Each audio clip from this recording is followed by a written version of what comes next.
আসসালামু আলাইকুম সুপ্রিয় দর্শক। অমিস রেসিপি চ্যানেলে আরো একটি ভিডিও দেখা স্বাগতম। তো আজকের ভিডিওটি দেখলে আপনাদের উপকারে আসবে ও ভালো লাগবে।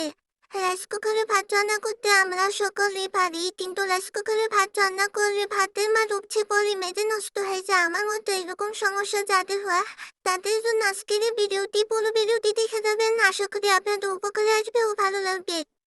তো প্রথমে আমি রাইস কুকারে পানি গরম করে নেব। এই তো আমি পানি গরম দিয়ে দিয়েছি, সুচটা কুকি আছে। তো এভাবে আমি পানি গরম করে তারপরে রাইস কুকারে ভাত রান্না করি। সে ভাতটা আপনার ঝরঝরে হয় এবং খেতেও খুব ভালো লাগে। তো আমার পানি গরম হয়ে গেলে এ পর্যায়ে আমি চাল দিয়ে দিব। তো আজকের এই ভিডিওটা যদি আপনাদের ভালো লেগে থাকে প্লিজ একটি লাইক দিয়ে আমার পাশে থেকে চ্যানেলটিকে সাবস্ক্রাইব করে দেবেন। আমার ভিডিওটি আপনাদের কাছে কেমন লাগছে কমেন্টের মাধ্যমে মতামত জানাতে পারেন। তো আমার চাউলটা হয়ে গিয়েছে। এ পর্যায়ে আমি 2 ফোঁটা সরষের তেল দিয়ে দেব। এই 2 ফোঁটা সরষের তেল দেওয়ার কারণে আপনার ভাতের মার উপচে পড়বে না এবং আপনার মেজেও নষ্ট হবে না। ঝামেলাবিহীন ঝটপট অল্প সময়ে ভাতটা রান্না করতে পারবেন। এ তো দেখেন আমার আর ভাতের বলক এসে গেছে। এ পর্যায়ে আমি কি করবো, ভাতটাকে একবার নেড়েচেড়ে দিব।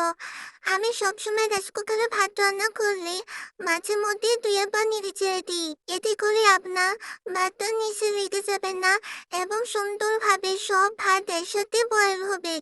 দেখা গেছে অনেকে ভাত বসিয়ে নেড়েচেড়ে দেয় না, অটোমেটিক বন্ধ হয়ে যায়। সেক্ষেত্রে উপরে ভাতটা শক্ত থাকে এবং নিচের ভাতটা নরম হয়ে যায়। ওই ভাত খেতেও ভালো লাগে না। তো আমার মতে এভাবে আপনারা একবার বাসায় ট্রাই করে দেখবেন। অবশ্যই আপনাদের উপকারে আসবে এবং খুব সুন্দর হবে। তো দেখেন আমার ভাত হয়ে গিয়েছে, ওয়ার্মে চলে আসছি। এরপর যে আমি আবারও নেড়েচেড়ে দিব। দেখেন কত সুন্দর ঝরঝরে হয়েছে। এভাবে নেড়েচেড়ে সুন্দরভাবে সব ভাত মিক্স করে এরপর আবার ঢাকনা দিয়ে রেখে দেব। ওয়ার্মে 2 এক মিনিট রেখে দেবে, ভাতটা আরো সুন্দর ঝরঝরে হয়ে যাবে। তা আমি সবসময় এভাবে ভাত রান্না করি। আপনারাও এভাবে বাসায় ট্রাই করবেন। দেখুন আপনাদের ভাতও খুব সুন্দর হবে, খেয়েও খুব মজা পাবেন। তো এতক্ষণ ধরে অমিস রেসিপি চ্যানেলে পাশে থাকার জন্য আপনাদের সবাইকে ধন্যবাদ। পরবর্তী ভিডিওর অপেক্ষায়। আসসালামু আলাইকুম।